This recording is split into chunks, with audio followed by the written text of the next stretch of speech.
jeg overlevede, så jeg er glad for at stå her i dag.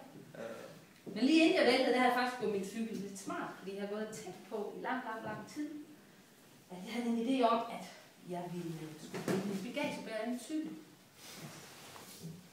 Hvorfor det? Fordi så prøvede jeg det. Jeg vidste ikke, hvad der ville ske, men nu er jeg faktisk blevet glad for min cykel.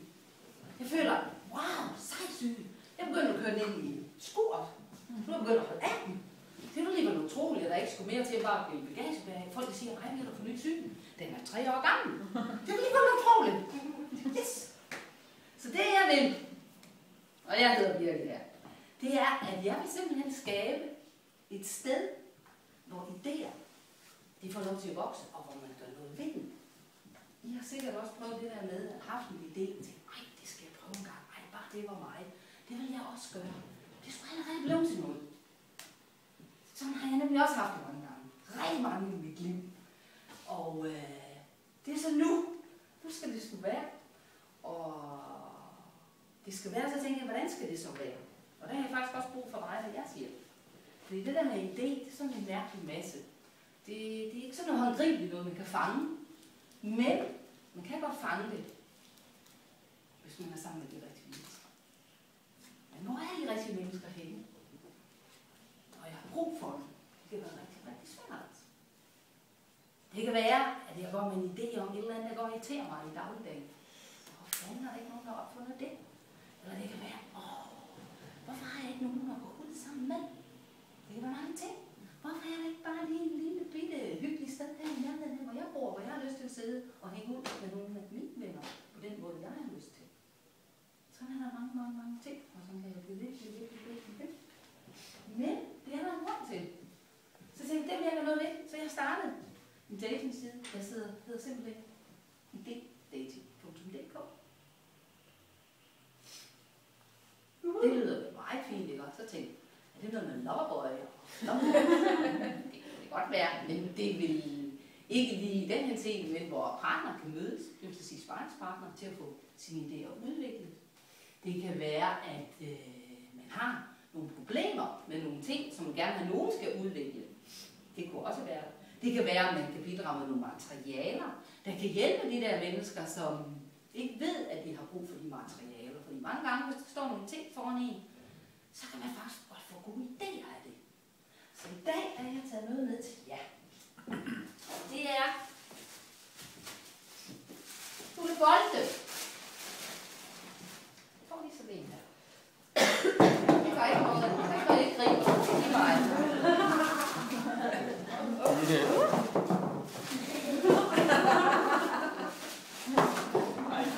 Ja. Hey! Jeg skal sætte herinde. Fordi når man har en bold i hånden, så sker der noget med en. Man bliver afledt af det, der måske optager en, eller man kan også blive bedre til at koncentrere sig omkring de ting, som holder stille med sin hånd. Man kan egentlig meget. Den sætter lidt liv, og den skaber lidt energi.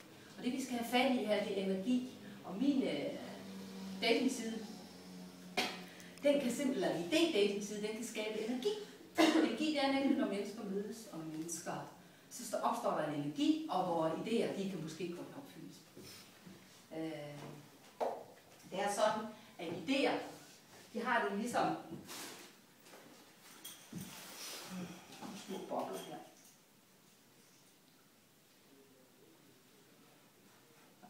Der er meget knald i. Jo. Det er mærke til, at nogle de hænger længere. Nogle de finder sammen 2 og 2, og nogle de falder med det samme til jorden. Det kan også være det.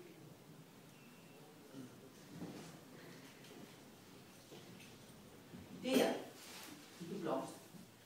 De blomster, og de får positiv opmærksomhed. Idéer, de bliver slået ihjel, hvis de ikke får opmærksomhed.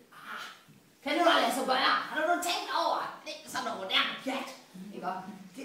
Det er simpelthen drevet uden man egentlig ved af det.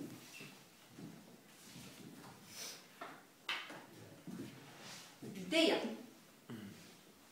Når man har dem, så skal man tage idéens perspektiv. Det vil sige, at man skal slippe det der, man plejer. At ligesom være åben for nye muligheder. Så sker det.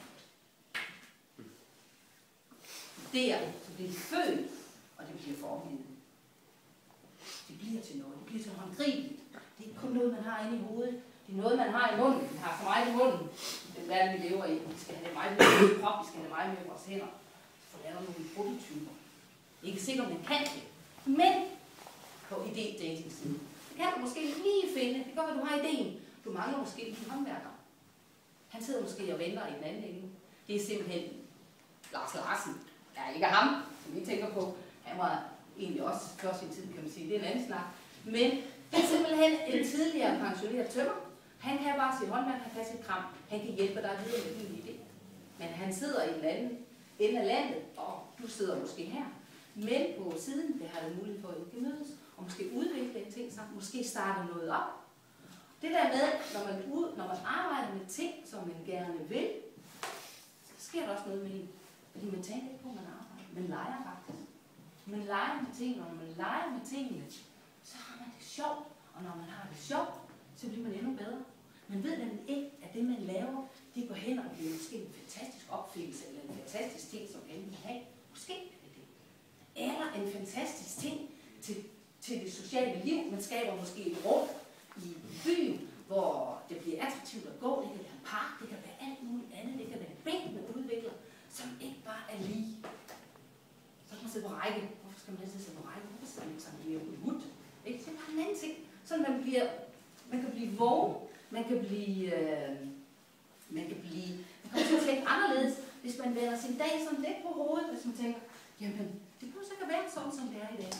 Så når I går herfra i dag, så vil jeg gerne have, når jeg stuer hjem, så tænker I på, hvad kunne være anderledes, det er I støder på.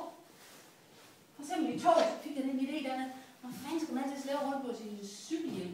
Når man kunne lave et eller andet lille andet rundt på sin cykel, så cykelhjem kan sidde fast, men ikke skal slæbe rundt med den. Altså sådan nogle ting. Og det kan godt være mig, der skal opfinde det. Det kan også være, når det er nogle andre. Så det håber jeg, at min datingside, der kan være med til, at det bliver mere folkets idéudvikling. Det er folket, dem der har fingrene i det, dem der lever livet. Der skal ikke sidde nogle eksperter det ene sted måske, skal fortælle, og man skal vente på, at det kommer. Nej, arbejde med det, der kommer frem for det, der er, hvad der er en klog mand har sagt. Og han er herhenne, og på hans tid, der var han nærmest en idiot. Men det, vi kan kende ham, det er ikke min bedstefar, det kunne altså være lidt sejt. Det er Einstein. Ikke? Og Einstein, han er jo helt hen i en anden grøft, men han kunne nogle af de der ting. Når han havde de idéer, så gik han efter dem. Og han arbejdede med dem, og han arbejdede hårdt med dem. Og så blev det også til sidst virkelighed. Så det der med at sende flere idioter, det er mange gange, at den tid, man lever i, hvis man er lidt anderledes i det, jamen det skal man faktisk holde fast i.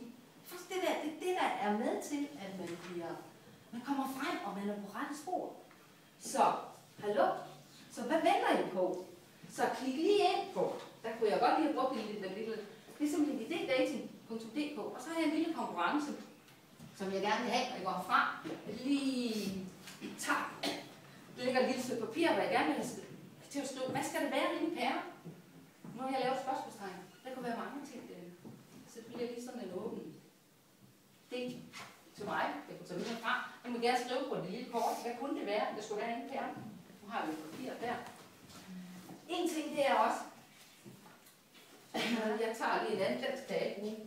Jeg prøver lige en anden. Det der med at bygge på hinandens, det at tænke med hænderne. Den side, den har noget fantastisk. Ja, det har den. Og det er, at den har ingen alder, den har ingen køn, den har ingen politisk overbevisning. Du skal ikke have en bestemt jobprofil for at være der. Du kan være pensionist, du kan være lærer, du kan være korrespondent, ja, du kan være, hvad det skal være, barn. Du kan være et barn også, lige præcis, det er åbent for alle, fordi idéer, det har ingen alder. Og det synes jeg er noget meget, meget vigtigt i det, og det skal vi holde fast i, så idédating.dk. Og der vil også skabe de der nye fællesskaber, og der vil også skabes nye fællesskaber på tværs af job, på tværs af alder, på tværs af også når jeg siger grænser, det vil sige, du kan også være i England, du kan også være i Tyskland, det er kompliceret. Så nye fællesskaber, det er simpelthen vejen frem. Og mange gange kunne jeg godt lide bruge tavle på sådan en lille tekst. Ekstra plut. Man har så meget med, når man så skriver det her. I skolen fik jeg altid at vide, at jeg lavede kravtræer. Det skulle nok ret til. Nye fællesskaber. Og hvis det så selv skriver så meget med de lange ord, det var noget, man siger, hvis man så deler det op. Det nye, det er det ord her. Og det er ting, vi gør. Det nye fælles, det skaber